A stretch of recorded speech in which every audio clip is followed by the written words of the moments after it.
My name is Sophie. I am 43 years old. I am married. My husband's name is Derek. He is 46 years old. We have a happy marriage, but there is a problem. My husband's ex-wife lives in our basement. Her name is Alicia. She was married to Derek for 9 years before me. Alicia has lived in our basement for months. Everyone says I should hate her. I do not. They have no children together. When Derek and I met, Alicia was already a memory, a closed chapter in his life. I never thought I would meet her. I never thought she would live in our house. Our basement is small but comfortable. It has a bed, a bathroom, and a window. Alicia sleeps down there every night. She eats dinner with us most evenings. My friends do not understand. My sister calls me foolish. How can you let her live with you? They ask. Are you not jealous? Are you not afraid Derek still loves her? I always give the same answer. It is not what you think. Derek and Alicia married young. They were full of plans and small dreams, just like any young couple. For a few years, their marriage was happy, or so Derek told me. Then Alicia became sick. Not the kind of sick that heals with rest and medicine, the kind that changes everything. The doctors found a tumor. They removed it. At first, Alicia seemed fine. She returned to work. She returned to her normal life. Derek believed the worst was over. But then her illness came back. And this time, it was worse than before. Derek told me their marriage did not survive what came after. Alicia became distant, he said. She pushed him away during her hardest days, perhaps because grief makes people do strange things to the ones they love most. After 2 years of suffering, Alicia asked for a divorce. Derek did not want it. He fought for their marriage until the very end. But Alicia was firm. She did not want him to spend his life as a nurse to a dying woman.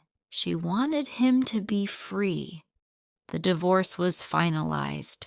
Derek moved away to a different city. He told me he felt guilty for many years afterward. Guilt for letting her go. Guilt for the relief he felt at being free from the hospital visits. He did not speak to Alicia for many years. I met Derek after his divorce was finalized. He told me about Alicia early in our relationship. A difficult marriage, he said. A wife who got sick. A divorce we both needed. I did not ask him more. I respected his privacy about his past. And Alicia felt like a sad chapter that had nothing to do with the life Derek and I were building together. We married a year later. Our life was simple and good. Derek worked as an accountant. I worked as a school teacher. We bought a small house. One Tuesday night, Derek's phone rang. This was strange. Why was it ringing so late? Derek answered the phone. I watched his face change as he listened. His face turned pale. His hands began to shake. When he hung up, he sat in silence. Derek said, "That was Alicia's sister. Alicia is sick again. The cancer came back. It is everywhere now. The doctors say she has maybe a year left, perhaps less. She has no one. Her sister lives across the country with her young children. She cannot care for Alicia properly. Alicia has no savings left after the medical bills. She is renting a small room above a noisy bar. I cannot leave her like that, Sophie. I know I have no right to ask you this, but I cannot." My heart beat fast. I said, "What are you asking me?" Derek said, "I'm asking if Alicia can stay with us. We have the basement. It is not being used for anything. I promise you, Sophie, there is nothing between us anymore. I only owe her this." I did not answer immediately. I thought, was this fair to me? Was Derek still in love with her? Would I become a stranger in my own home? A caretaker for my husband's first wife while she remembered their old life together? But then I thought about a woman lying alone, dying in a small rented room with no one beside her.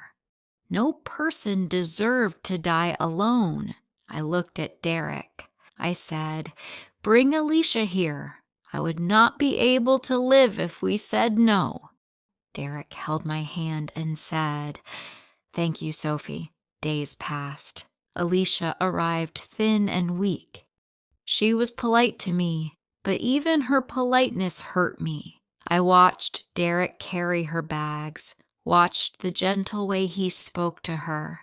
At night, I lay awake listening to their voices. Were they remembering happier years? Was Derek falling back in love with Alicia? Tears filled my eyes.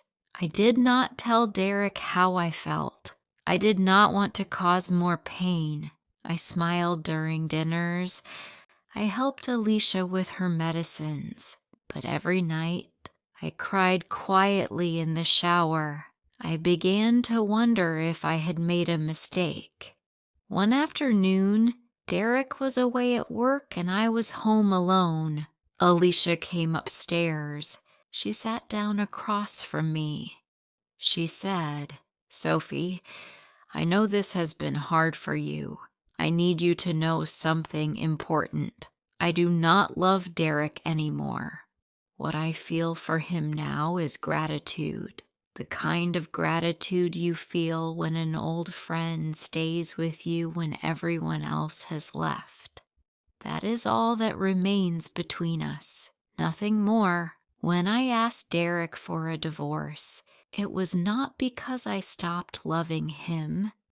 It was because watching me suffer in the hospital was breaking him too, and I loved him too much to let my illness ruin his life. I wanted him to have a happy life with someone else. I wanted him to have exactly what he has now, with you. I see the way he looks at you, Sophie. It is different than how he ever looked at me. That look is yours alone.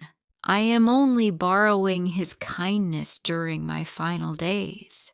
My eyes were full of tears. I took her thin, fragile hand in mine. I said, "I am sorry, Alicia. I am sorry I was jealous of a dying woman." I began spending more time with Alicia. She told me about her dreams before illness. I brought her gifts. Derek noticed the change between us. One evening he said, "You two have become close. I did not expect this." My sister visited one weekend. She said, "This is not normal, Sophie. Are you not worried your husband still has feelings for her?" That night I felt lost. Derek noticed. He looked into my eyes and said, "Sophie, you are my wife. I love you. You are my whole heart." One evening, our entire family gathered at our house for Derek's birthday. Alicia joined us for dinner, too. Suddenly, my aunt looked at Alicia. She said, "Alicia, many of us are curious about why you are living here in Derek and Sophie's home of all places." Alicia smiled. She said, "I am dying. I have a few months left. I have no children. My parents are dead, and my sister lives far away. When I called Derek, I expected him to offer me some money and wish me well from a distance. Instead, both Derek and Sophie opened their home to me without hesitation. Sophie, a woman who had every reason to refuse me, treats me with more kindness than I have received from anyone. The table remained silent. My aunt looked ashamed. She said, "I am sorry, Alicia. I knew nothing about your illness." 2 months later, Alicia passed away peacefully in her sleep. Her sister arrived in time to say goodbye, and together we held a small funeral. Everyone said I should hate my husband's ex-wife. Instead, I learned to love her in the final chapter of her life. Do not let other people's judgment decide your choices. My family doubted me. Even I doubted myself many times. But I know now that opening our home to Alicia was the right decision, even though it was never the easy one. If you liked this story, please like, comment, share, and subscribe.